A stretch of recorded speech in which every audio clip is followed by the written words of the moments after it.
Imom Termiziy rahmatulloh alayhidan rivoyat qilingan hadis sharifda payg'ambarimiz sollallohu alayhi va sallam sizlarning yaxshilaringiz o'z oilasiga yaxshi munosabatda bo'lganingizdir. Men sizlarning ichingizda oilasiga eng ko'p yaxshi munosabatda bo'luvchingizman dedilar. Bismillahirrohmanirrohim. Alhamdulillah vassalatu vassalamu ala rasulillahi amma ba'd. Assalomu alaykum va rahmatullohi va barakatuh. Dar haqiqat buyuk vatandoshimiz Imom Iso at-Termiziy hazratlari rivoyat qilgan ushbu hadislarda payg'ambarimiz Muhammad alayhissalom marhamat qilib aytayaptilarki, khayrukum li ahlihi va ana khayrukum li ahli.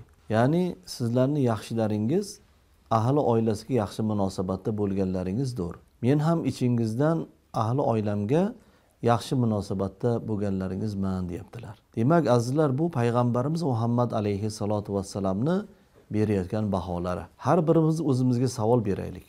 Qani, men payg'ambarimiz Muhammad alayhissalom maqtagan yaxshilardanmanmi?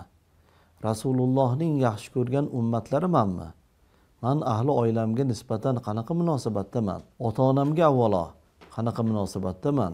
Ayolimga mehribonmanmi? Farzand bolalarimga nisbatan ta'lim tarbiyasi bilan shug'ullanyapmanmi? Ularga ham halimlik bilan yaxshi munosabatda bo'lyapmanmi? Oila parvar ummatmanmi degan savolni beraylik. Agar shu savolimizga ha, shundaysan degan javobni topadigan bo'lsak, alhamdulillah. Agar kamchiligimiz bo'lsa, o'zimizni isloh qilib olaylik. Zero oila parvarlik bu payg'ambarimiz maqtagan ummatlarning fazilati ekan azizlar.